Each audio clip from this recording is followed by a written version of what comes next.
Thank you very much, Eva, for the invitation, and also Christian. And I also want to thank Lucas for the organisation this evening. And Josh, it's great to be here. Congratulations on your exhibition. I had the pleasure to do a little preview with you yesterday. That was great. Thank you also for that. Thank you. I guess my first question to you this evening is pretty much also something similar to maybe my first question in the gallery yesterday, which is I wanted to ask you about the starting point for this exhibition. Starting point? How you... Yeah. If anybody would like to come sit in the front, there's a lot of room up here. You have to sit on the floor, but I would. The starting point is, the starting point was those bats. I had the bat stencils and left over from working on a mural and a large wall painting in China for a store, and I just started. I cut those stencils and I just started using them, and I realized, like, this is a nice way to get rid of my hand. I have an expressionistic tendencies, like, you know, and I wanted to not do that. So I liked the stencil, and I'm not a very precise person, so I made the bats and I stared at it for a while, and then I started making new stencils and building them up. And the way the paintings worked is they started more simple and then they got kind of crazier like this, yeah.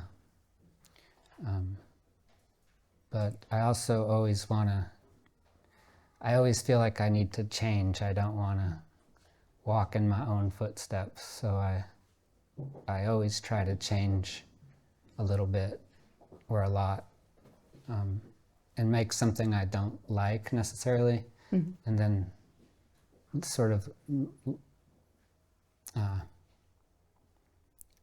start to make it and then start to fall in love with it. And then at the end I'm like, you have to leave, you know, like, you have to get out of my life. But that's how it started.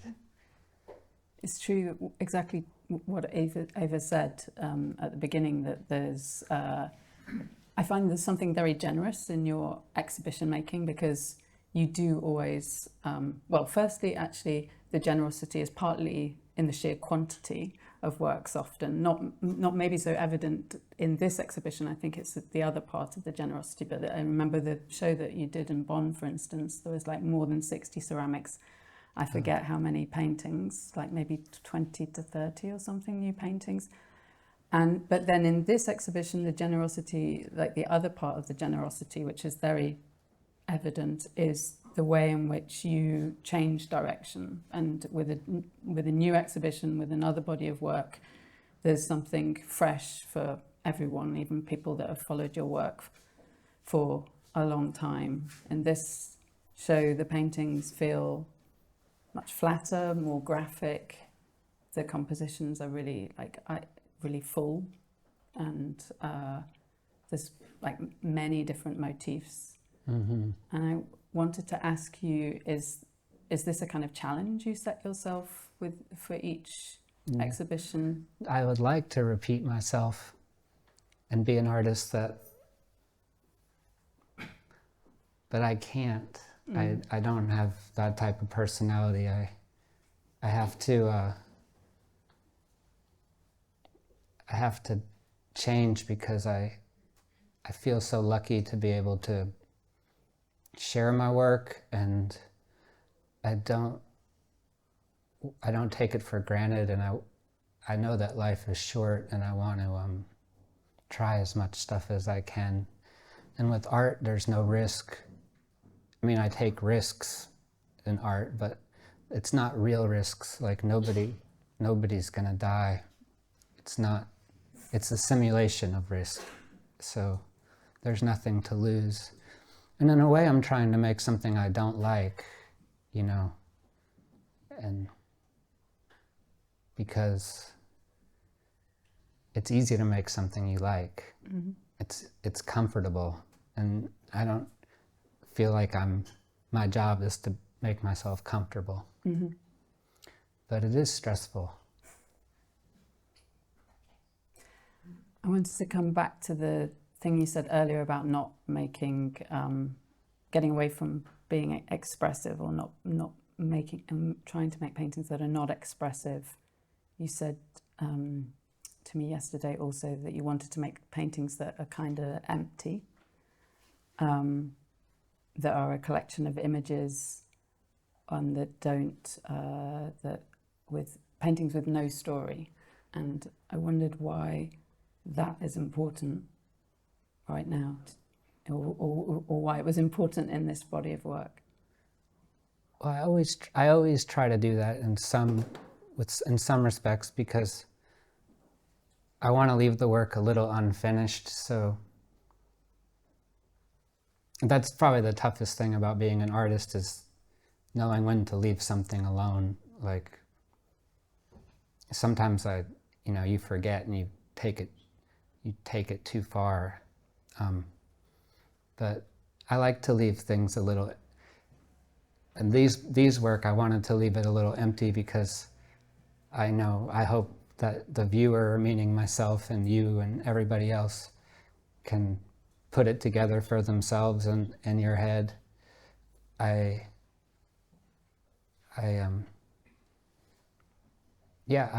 just wanted to look at them myself and not feel like I was the author. Mm-hmm. So the stencils were like a lot of it comes out of printmaking. I do a lot of printmaking, and in the print shop I build you can just build something up, and that's what I did here. But a lot of the printmaking you've done has been screen printing. I never did screen printing. I do monotypes and stuff, but I use the stencils and stuff. I'd use them in monotypes, and printmaking is essentially stamping something. So I stamp that's what these paintings were like, just stamped. And the motifs and stuff are things that are familiar to me, like things that are just happen to be passing through my life at this time. So I just captured them and put them back on the canvas, and they did become painterly. They collected energy as I built them. They gained energy. Yes, and this idea that a painting is built as opposed to like breathed. You also said that yesterday. Yeah. And you really see it in these works, or the ones also that we have down here with us, that they're kind of built up layer upon layer, not just in terms of the motifs, but they're like some elements are printed more than once. And the idea of building implies something architectural or more laborious. Can you talk about this particular way of making a painting, or at least I sense these kind of like layers of material, which is... It just involves, like you do something, then you do something else, and then you do something. There's a lot of looking involved, and I enjoy watching it. I watch it like a bad movie. I just watch the thing develop and kind of laugh at myself the whole time. I did these paintings over December and January, and a little February, and I want, because I have a busy spring, I wanted to have all this time to work on them, and I worked on them over the holidays, and it was sad, to give up your holidays and stuff to work. So a lot of that goes into the work too, You can't hide very much on a small two-dimensional surface. Like that's the beautiful thing about painting is it's fair. It's like we all have to work on this two-dimensional square, and you can say it's like a piece of paper for a writer, or a piano for a piano player or something. It's fair. Like I like that game a lot. I like the idea that you could take a canvas and just touch it once with the brush and it could be done. Or you could lose your whole mind trying to make something profound in a different way. And it can't be done, you know. It's just about walking the line and learning the whole time. And if you're not learning something, then I think that's why I change, because when I feel myself not learning something, it's very frustrating.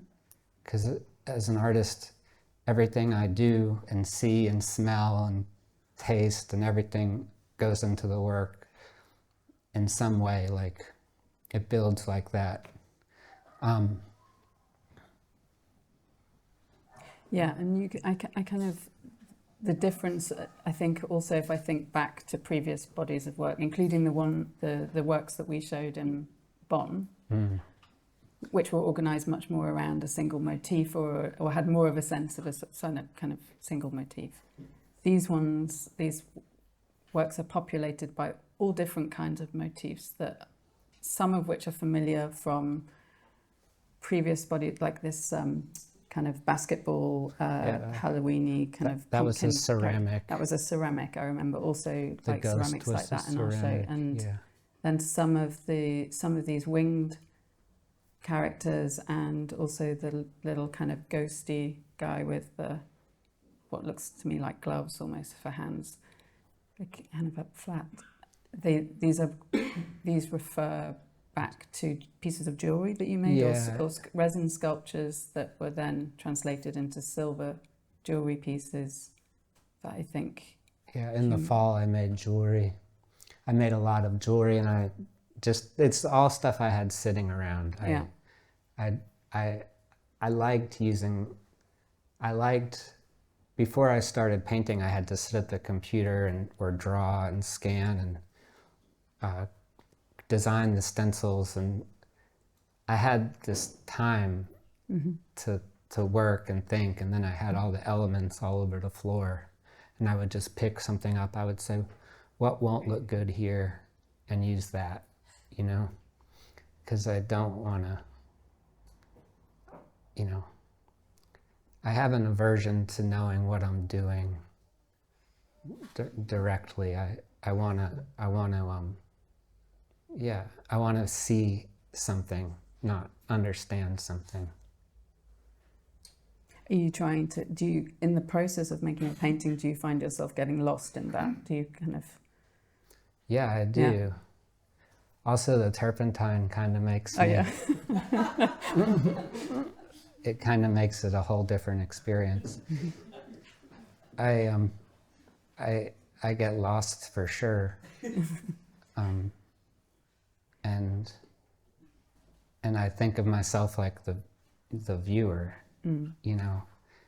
I do, a lot of times you ask an artist, do you think about the viewer? And they say no, but I say yes, because I'm the viewer. Like I'm the first viewer. So I think about like the reach of something, like how I don't want to exclude anybody or anything. I want it to be, and I also want it to be apparent how the paintings were made. Like, I don't want to hide. I don't want, like a Leonardo da Vinci painting has like a miraculous sort of thing to it.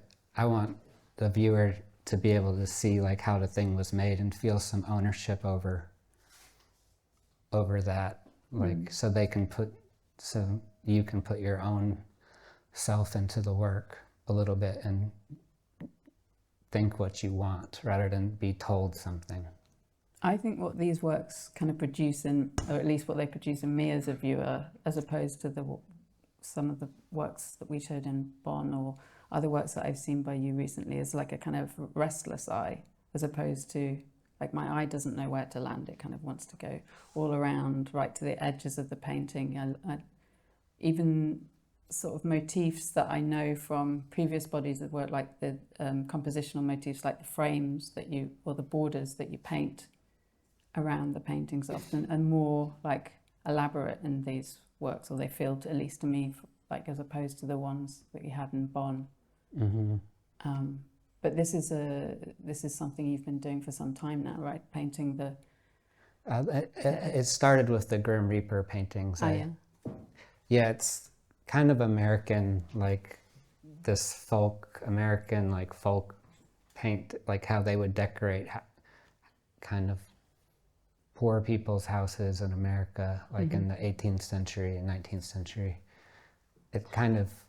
I got kind of into that a few years ago, and I liked the contrast of the stenciling and the brush strokes. But as far as the all over thing goes, I mean, there's some work I really wanted to get away from the figure and then the ground. I never wanted to do that ever, you know. And I started doing it, and it was great. Like, I loved it, but just for a little break, I wanted to get away from it. I want to be an abstract painter and a representational painter, and I'm really neither, you know. I'm just a guy. Well, you shuttle back and forth between both, but kind of refute any. I think you kind of evade any these categories. Yeah. Yeah, I don't want people thinking they know what I'm up to. I want people to. It's not my job to give people what they want. It's my job to give people what they might need. You mentioned the stenciling. I know that, so people, there's a history in the US, you said, of people stenciling their walls in 19th century, was this the? Yeah, 18th, 19th. Well, when we got in a fight with the British, they stopped all the wallpaper, so we had to make our own wallpaper. Power. Yeah, well, we have no wallpaper. Yeah, that was the big tragedy. So there would be itinerant people who would walk around with a stack of stencil cards, and you'd pay them 50 cents or whatever, and they would do your house. Have you been collecting the cards then? No, I can't collect everything. No. I mean, I've seen them. Yeah. Most of them have been destroyed. They would take a piece of cardboard or paper and soak it in oil, and sew it. Yeah. But I use plastic acetate. So you're making, you have like a photograph or an image or a drawing, and then you're making a plastic acetate stencil from that. Yeah, I cut it with a machine. Like an arts and crafts machine, not a big machine, like something you would use for sewing or quilting, just a little tabletop machine. But I'm not good at the computer, so it's all like magic to me. So as long as I'm interested in it, it'll usually work. Like if I'm forcing it to work, that's when I get sick and depressed.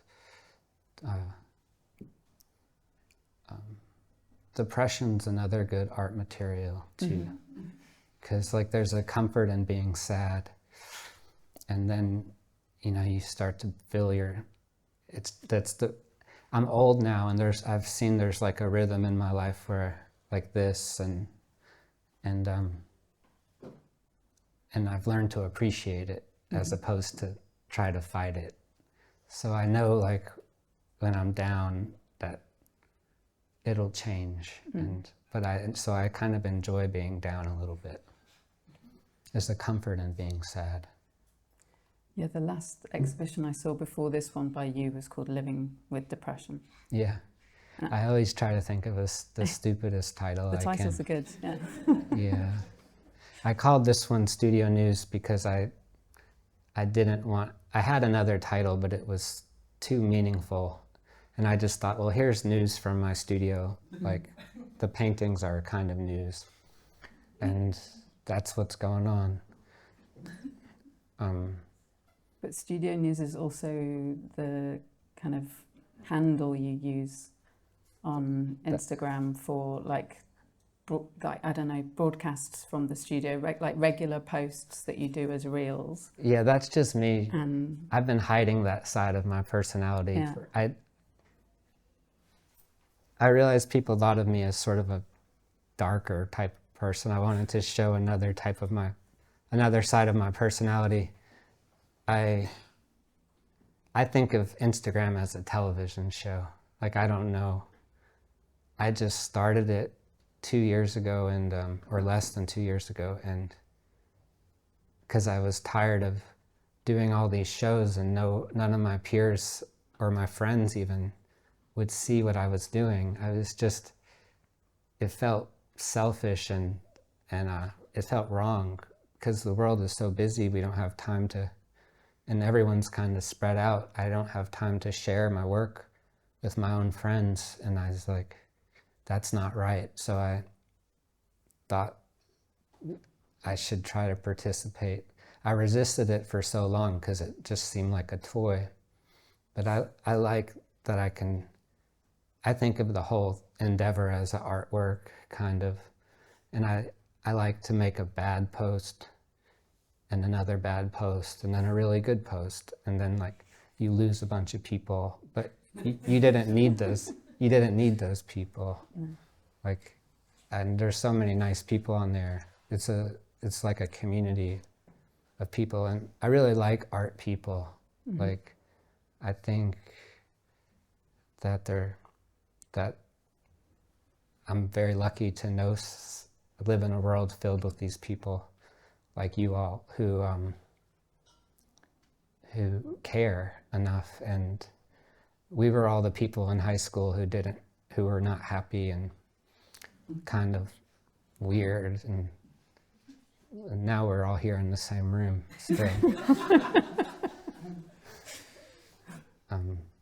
That's a miracle.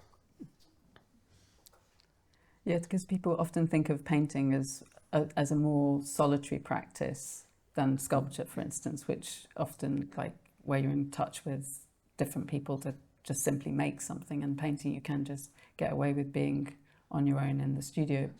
It's a bit easier. I'm alone in the studio, yes. And so do you find that this kind of broadcasting gives you, contact to that community then, or have you or just your... It's self-exploitation. Yeah. You kind of exploit yourself, like the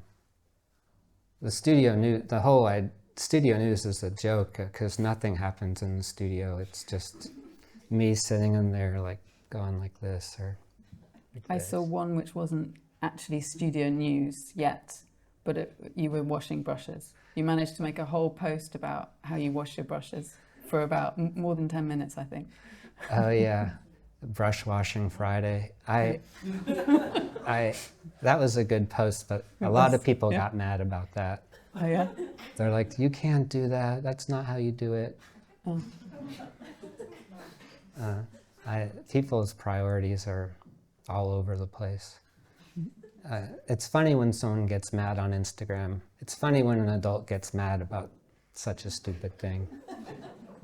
I don't care at all. I don't really care about very much, like, except things that hurt people. Everything else is just sort of kind of what's happening.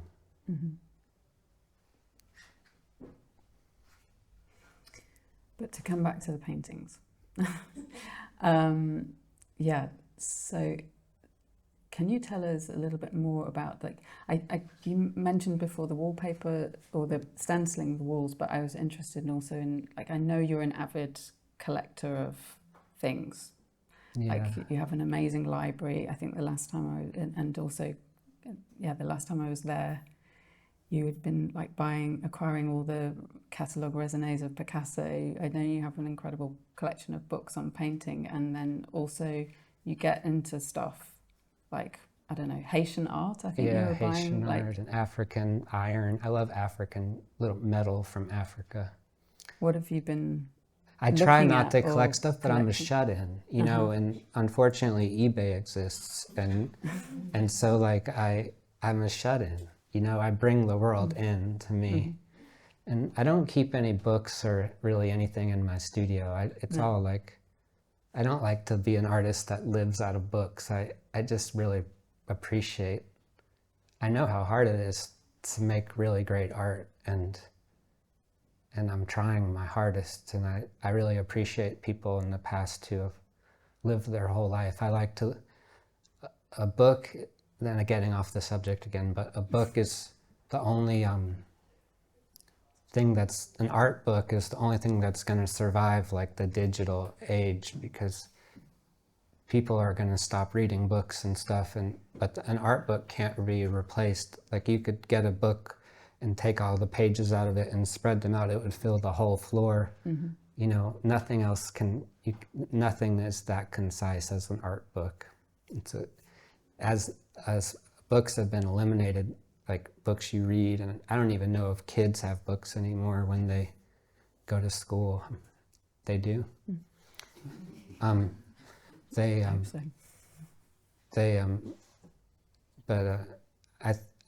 love art books, and I've made a lot of books in the past. But the paintings I made, a lot of times I would use a roller as opposed to a brush to push the paint through the stencils and to paint the backgrounds. I really was trying to resist making them painterly. At the end, these are from the end, they started becoming more painterly again. But I really wanted to make graphic art that had heart, that had a heart. No brain and a big heart.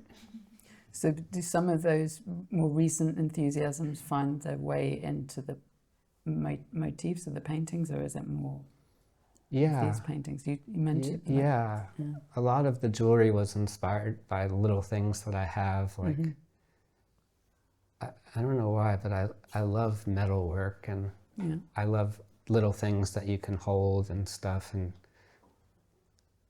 the ceramics I made, it all kind of comes out of that tactile thing, and I collected these things that were around me on the canvases and just stamped them down and tried to make open-ended compositions that I was happy existed, as opposed to being like, you know, disappointed. But, you know, at the end, what I want to feel is excited, you know, by what I'm looking at, not just excited to share it, and excited that I did it. But I try not to paint so much anymore. Like I really like try not to be so productive, because I want to spend more time reading and doing other things. Like I used to just get so lost in working that I would destroy my whole life, you know.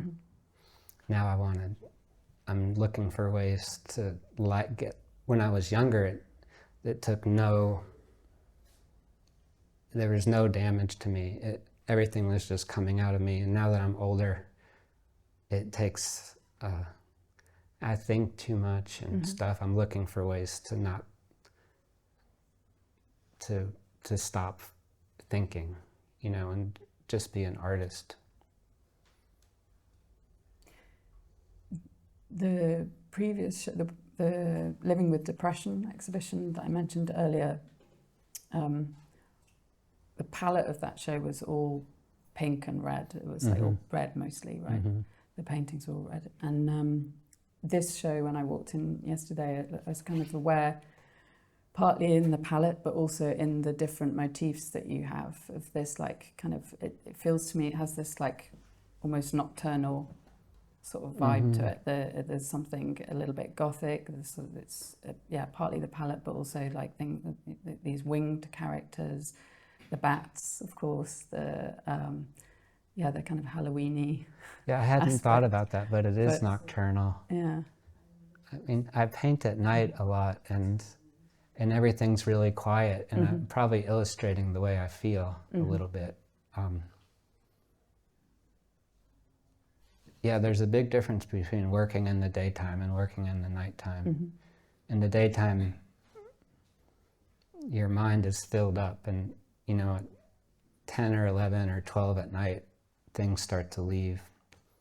And then it's just, try it if you haven't. It's really nice at night. There's a kind of atmosphere in here, as there was in your other show. The red show had also this kind of like internal, almost corporal kind of feel to it. I was just curious to know, are you conscious, does that atmosphere just develop in a body of work?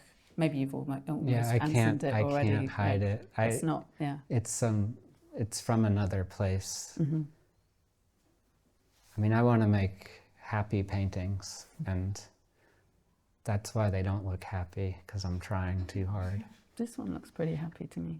It's kind of, yeah, that's okay.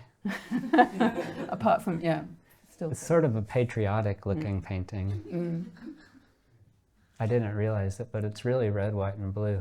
Oh, yeah.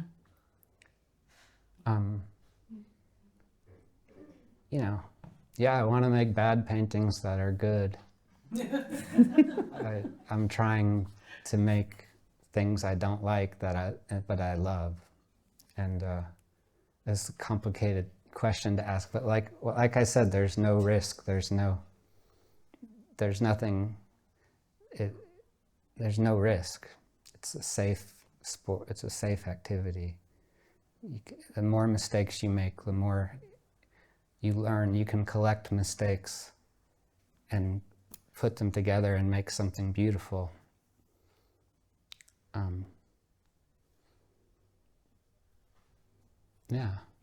Being expressive is it's something that humans need to do.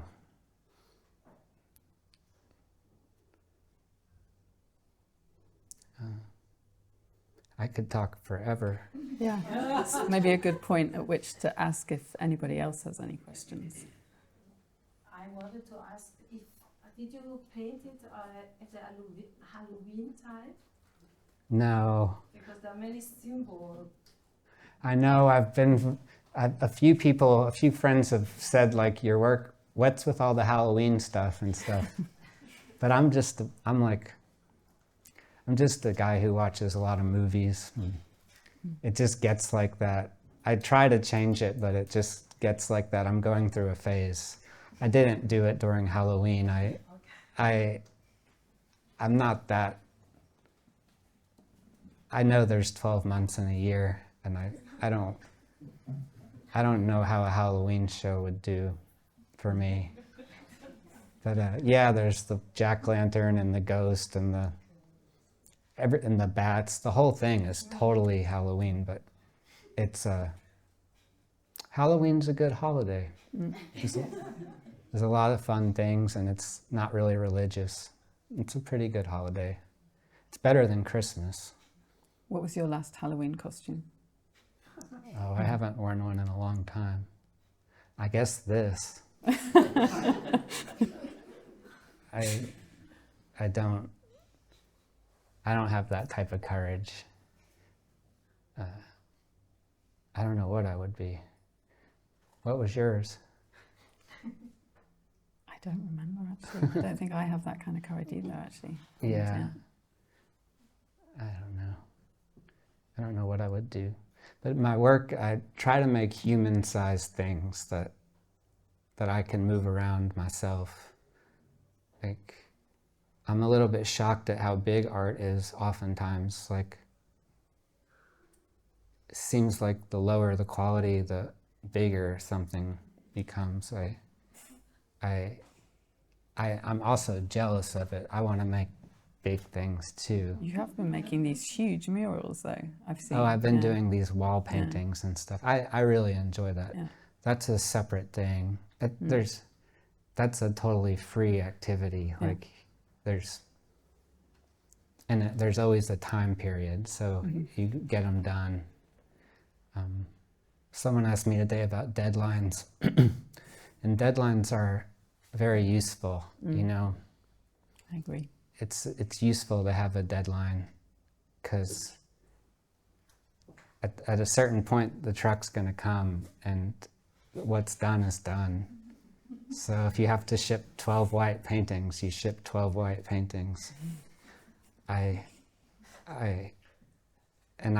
try to build a world where I can do that. You know. Yeah.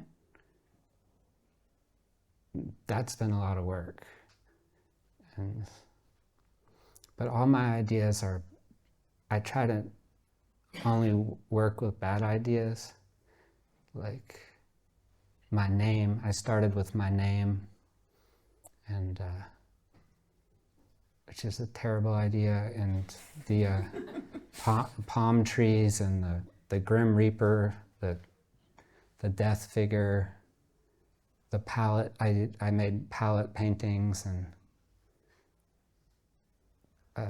a lot of bad ideas. I like to take a bad idea and give it CPR and bring it back, make it a robust thing. How long do those bad ideas sit around before you're sure of them being? Usually when I think of something, I'll paint it right away, and then I'll paint a few, and then a lot of times I'll just paint over them, or sometimes I'll put them away for a while and then take them out. I like to have a few things saved up in case I'm ever stuck. But man, there's a lot of bad ideas out there.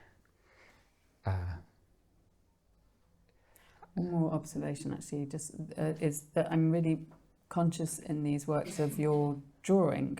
Is drawing partly because I guess you've been drawing like the shape of the stencils, but is drawing part of your daily activity, or like when are you drawing? I used to draw like every night, like in front of the TV, or I mean, I draw all the time, but I don't keep drawings. I wish I did. I was just asked to do a show at the Drawing Center, a small show in New York, and I thought, oh, I have drawings, but I looked and there were no drawings. Like what I found was like hundreds of little stacks of sketches and stuff.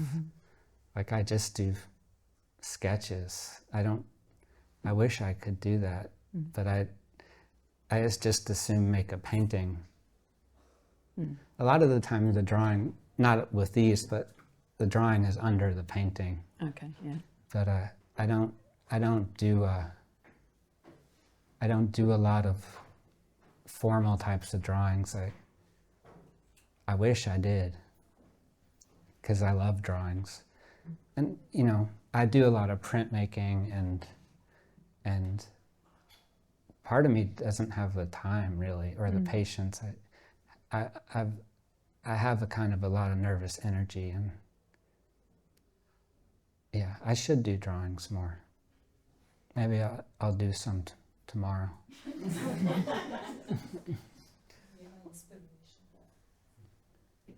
Any questions or answers? I have no answers. No answers. So I see these frames of love that you put around these paintings, and there's other frames upstairs. And sometimes you do frames and sometimes not. And so I wonder, how does that come to you? Well, and what's the intent? the hearts, because they're so,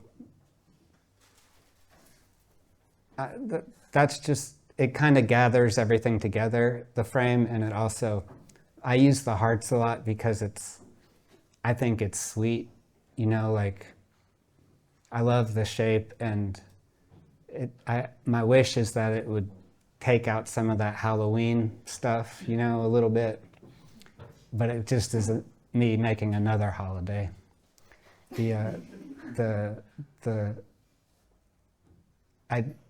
I started doing it because I never painted to the edge of the canvas because I didn't want to get paint on the sides. But then I realized I can just tape the sides with tape. It took me 25 years to realize that. And so I could suddenly paint all the way to the edge, but I didn't know what to do with the edges. So I just started putting little borders on them. And I like it. I did it in 2019, and I said I wasn't going to do it anymore, but I lied. I lied to myself. You made a series of paintings that were like, they were like mirror. I think you called them mirror paintings. You made a series of paintings you called mirror paintings. Oh, right. That was in 2005. That or were six. like all frames and borders. Yeah, and then just the black middle. Yeah. That's true. That was like 2005 or 6. So it's something I've thought about. I'm always trying to, I play with the square and play with the flat canvas, and I want to use as much as I can of it without using too much, I guess. The frame is just a way to kind of hug the image. I love showing in this smaller gallery. It's nice to show in a more intimate space, and that's how I started showing my art, was like in galleries that were half the size of this room or a third of the size of this room, and it's refreshing to be able to have a potent show and a really potent show in a small space. And I like that. In New York, there's all these galleries downtown now that are small, and this type of painting is coming back, where you do a show with 4 paintings or 5 paintings, and it's really nice. It's nice to change from one to the other. It's made me think a lot about, you know, I'm a painter, but when you show art like I do, and all these, like Eva's gallery in Zurich is a colossal space. It's big, and it's really performative. Like, you kind of have to, there's a making part of being an artist, and then there's the what do you call it? When you know, and then there's a side where you have to expose yourself, and there's a performative aspect to doing a show that big, and it's nice not to have to think about that for once. You know, you have to kind of do it. This is just paintings in a space, and that's a beautiful thing. Yeah, but you can also do very big shows like the show in New York they did. Yeah. It's like 50 canvases. Is it like 50 canvases or something? It was 110 canvases. I almost died doing that show. Yeah. I was very skinny. But I would do it again. I would do it again. Sometimes you have to suit up and do some shit. That's life.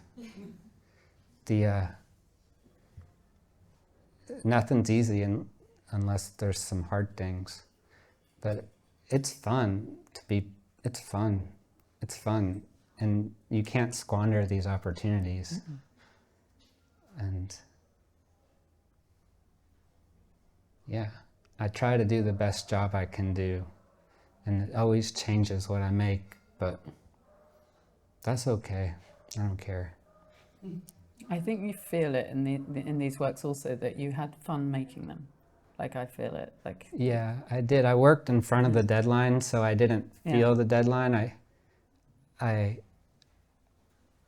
said, this is going to be for this, like 3 months, and yeah, it was fun.